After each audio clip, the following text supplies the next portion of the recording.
To be fair, I have seen worse. I've seen scumbags attempt to disguise themselves as heroic protagonists.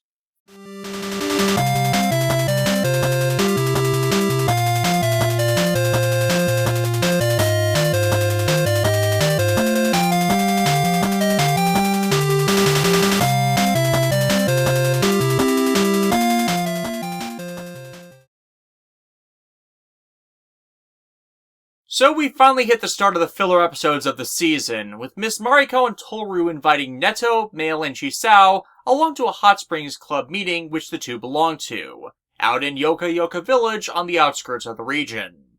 Though them inviting Chisao along, and Chisao even being in their class to be invited, once more highlights what I got into with his introduction. That the kid really does not need to be here. They have him here to hold the place of a decal-shaped hole in the ensemble, and he just doesn't. But yeah, Mari and Toru are true hot spring fanatics, leaving Mail and Netto in the background to their antics of basically offering free reviews to places, their fervor leaving the others behind, allowing them to run into... And this episode just got 10 times better! Wow, I have not had to do that to myself in a while. And yeah, she's got an eye for talent and customers. For as expected, the inn they're staying at is the Ura Inn, run by Tamako's family. Thus, instead of being able to enjoy the open-air baths, which they are actually being prevented from doing by the over-obsessive antics of Mariko and Toru, who do such inane things as making them learn the right way to drink the water of the baths until they learn which one it's supposed to be, which in and of itself is disgusting. Seriously, just let them have their coffee milk and be done with it. Well, Netto sneaks away from that nonsense to get something for his parents, which leads into the conflict with Tamako, who is bored out in the sticks and after a challenge, offering to let Netto take whatever he wants from her wares for free as long as he can beat her Navi. Netto, being a kid, does not realize he's about to be conned. Fortunately, he's the net battler behind saving the world, so it's not like he's an easy mark. Again, unfortunately though, he is facing Metal Man, who, as we've discussed before, is basically Gutsman, but if Gutsman can actually take a punch. Ironically, Netto and Rockman not being an easy mark is even better for Tamako, for as I've said, she's a bored battle freak that really just needs to let out her aggressions. But unfortunately, this plot of Netto trying to fight off being conned is interrupted by Bubbleman, who interrupts their fight. And of course, does it in the most incompetent of ways that keeps being knocked aside, and instead damaging the network and thus the inn and shop, and consequently breaking up the fight. But because it was interrupted, and Netto's literally the only opponent she's had that's put up a fight, well, at this point, Tamako gets a little obsessive over finishing that fight, even to the point of interfering with Netto's attempts to get in the hot springs at last. Sidebar, what is with older women having a thing for Netto, with how the writing staff are, well, writing this series? You can see how the rest of the episode is going to go from there.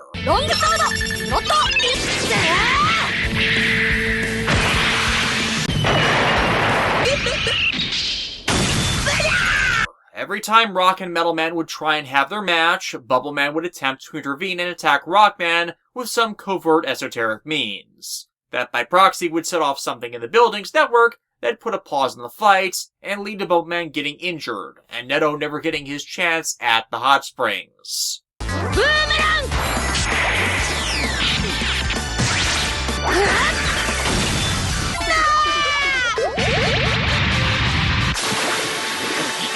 What's funny about some of these antics is it's almost as if Tamako's got some capabilities as a ninja, or might throw down with the metal fist herself if a dimensional area were to form just to catch her targets. All of which end up true, once more, due to actor illusion.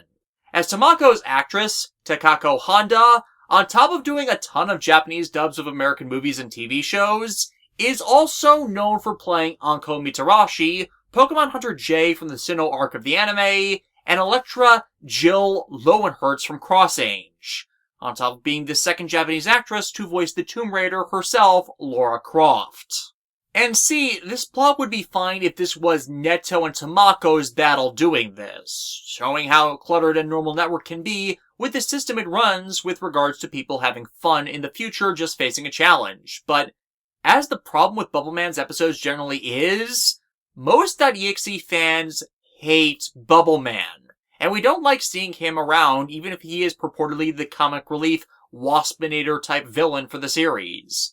And his complete ineptitude that forms his entire villain motif just gets old fast, as it's the same damn thing over and over again. This episode basically burned the capability to use the character like this, as it's not even one grand scheme that's deeply flawed, but I'll throw a bubble bomb at him, time and again, and it's just not appealing. Like, I get what they were trying to do here. I do. Bubbleman was made a comedic gag villain in the .exe anime because the video game character version was a complete scumbag and a lot of people hated him. But what a lot of writers don't really realize is there is only so much compartmentalization an audience is capable of doing to distinguish different interpretations of the same character from one another. And you see this a lot with media that has wildly different continuities or showcases of what a character does. Batman fans being baffled by his inconsistent hatred of rock and roll, while otherwise being consistent on the we don't want to see a Batman who freely kills thing. Spider-Man fans debating which version of Peter Parker is the least irresponsible of them, despite his motto purportedly being about responsibility. Which version of Cyclops isn't an asshole? Only to realize it's true of all of them.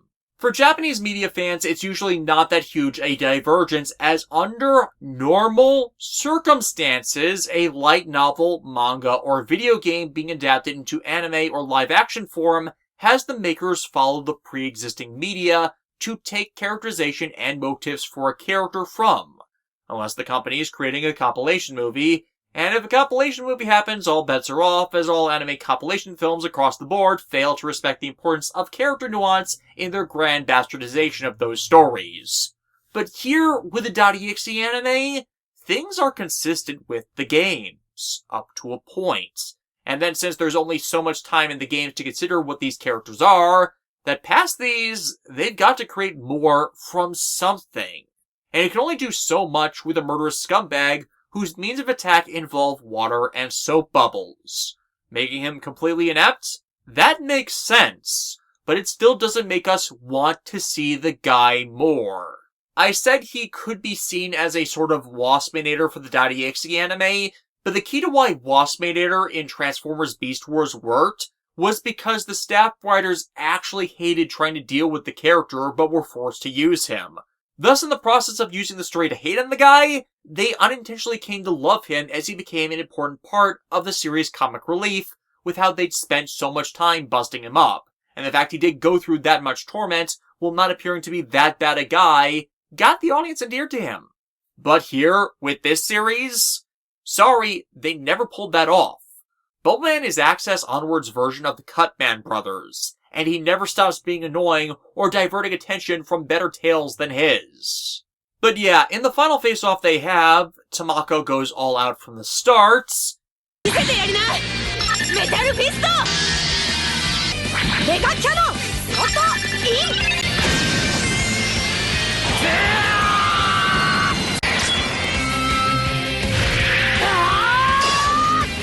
And it completely fails, as Netto and Rockman have gotten much better at distraction tactics, which leads Bubbleman to finally reveal himself in a suit of bubble armor. Yeah, I have a collection of needles he might like. But Metal Man, well not Needle Man, is still spiky enough to put Bubbleman down in compensation for earlier, only for Bubbleman to trigger a set of dimensional area converters he'd somehow secured. How? Like, I would think the Dark Lord's benefactor would want to keep a tight grip on access to those. And yeah, they're another of those summoned from cyberspace ones too. Bubbleman was just here for petty revenge. Who authorized his use of them? And yeah, it's a waste, as Netto, once cross-fused, literally chases Bubbleman away with one shot of the Rockbuster. Not even with a charge shot either. With that, the group's overnight stay at the hot springs ends, with Netto, Mail, and Chisao never having gotten their chance to enter even one.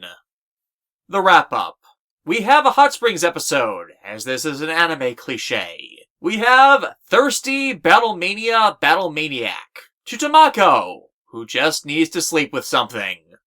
We have Pop the bubble! Pop the bubble! For our wish for Bubbleman to just go away. We have animation gaffes. For this episode having a lot of off-character model animation that is just... I don't get why it's here. Yeah, it's a filler episode, but that doesn't give all the excuses for slacking on that. Not much else to say about this one. I love seeing the battle freak that is Tamako and Middleman when I can, and I'm happy to see her here. Especially as Netto needs to get Metal Soul from her later. But Bubbleman getting here and being the focus antagonist of the episode, as opposed to just the interrupted rivalry with Tamako being the episode itself, sours it a lot for me, for reasons I've already discussed. The next time Tamako shows up won't be for a while, as the production staff try to pace out Netto and Rockman gaining the soul forms to be over the series' entire length, as smart showrunners that have to deal with massive form change numbers are supposed to do. Seriously, Rockman.exe Axess, released in 2003, handles the acquisition and rotational use of their form shade system better than any Kamen Rider series has for any rider that has more than 6 forms since, I want to say Wizard. And when Tamako next appears, it will be for a much better outing, where she more than has a chance to settle the score with this new rivalry that will hold her attention for some time.